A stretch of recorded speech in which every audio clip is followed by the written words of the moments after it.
তুফানগঞ্জ ২ নম্বর ব্লকের ভানুকুমারী ১ নম্বর গ্রাম পঞ্চায়েতের ছিট বড়লাউকুঠি এলাকার বাসিন্দাদের দীর্ঘদিনের দাবি সংকোষ নদীর ওপর বোল্ডার বাঁধ নির্মাণের। তার কারণ প্রতি বছর বন্যায় প্লাবিত হয় এই ছিট বড়লাউকুঠি এলাকা।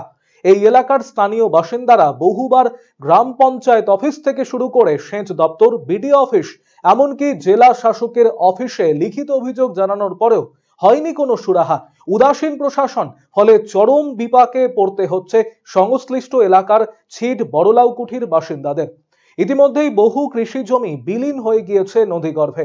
২০ বছর ধরে তারা ভাঙন রোধে বাঁধ তৈরির জন্য প্রশাসনের বিভিন্ন দপ্তরে আর্জি জানিয়েছেন। অবস্থান বিক্ষোভও করেছেন বহুবার। জনপ্রতিনিধিরা ভোটের আগে গ্রামে এসে নদীবাঁধ নির্মাণে প্রতিশ্রুতি দিয়ে গেলেও কেউ উদ্যোগ নেয়নি। অবশেষে তাদের আন্দোলনে জেলা সেচ দপ্তর সাড়া দেয়। তাদের উদ্যোগে কেন্দ্রের RIDF প্রকল্পের আওতায় অর্থ মঞ্জুর হয়। গ্রামবাসীদের দীর্ঘদিনের দাবি মেনে গত বছর মে মাসে এই সংকোষ নদীর ওপর ১৫০০ মিটার পার বাঁধের কাজের শুভ সূচনা হয়। তবে ২০০ মিটার পর্যায়ের নির্মাণ হওয়ার পর তা আচমকাই মাঝ পথে থমকে যায়। তাই শনিবার বাধ্য হয়ে ভোট বয়কটের ডাক দিলেন এলাকার বাসিন্দারা। সেই সাথে দ্রুত বাঁধ নির্মিত না হলে ছিট বড়লাউকুঠি এলাকার সমস্ত সরকারি স্কুল, অঙ্গনওয়াড়ি কেন্দ্র সহ শিক্ষা প্রতিষ্ঠান বন্ধ রেখে প্রতিবাদে সামিল হবার হুঁশিয়ারি দিয়েছেন গ্রামবাসীরা। আমাদের নদী ভাঙ্গন প্রতিরোধ, এই নদী ভাঙ্গন যদি প্রতিরোধ না হয় আমরা আন্দোলন করতে বাধ্য হব। 2023 সালে আমাদের এই নদী বোল্ডার বাঁধের স্যাংশন হয় 5,50,00,000 টাকার। 5.5 কোটি টাকার কাজ মোটামুটি শুরু হওয়ার পরে 100 মিটার হওয়ার পরে আচমকাই কাজটা বন্ধ হয়ে যায়।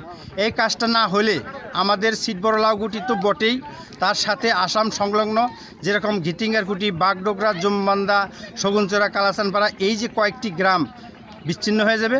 তাই আমরা গ্রামের পক্ষ থেকে পার্শ্ববর্তী এলাকার সমস্ত লোকজন একত্রিত হয়ে আমরা এই অমরণ অনশনে করতে বাধ্য হয়েছি। আমাদের গ্রামের মূল সমস্যা হচ্ছে নদী ভাঙন সমস্যা। সংকোষ নদী বেষ্টিত। আমাদের 11/5/2023 সালে বিভিন্ন দীর্ঘ আন্দোলনের পর আমাদের নদীবাঁধের কাজ শুরু হয়। আচমকা সেই নদীবাঁধের কাজ বন্ধ হয়ে যায়। আমরা বিভিন্ন প্রশাসনের দ্বারস্থ হই, কিন্তু আজ অবধি আমাদের নদীবাঁধ পুনরায় শুরু হবে বলেছিলেন, এখনও শুরু হয়নি। সেই আশঙ্কায় আমরা গ্রামের মানুষ আস্থা হারিয়ে ফেলেছি যে আমাদের মনে হয় এবারও বাঁধ হবে না। তাই গ্রামের মানুষ সবাই মিলে এই আসন্ন লোকসভা নির্বাচনে ভোট বয়কটের ডাক দিয়েছে।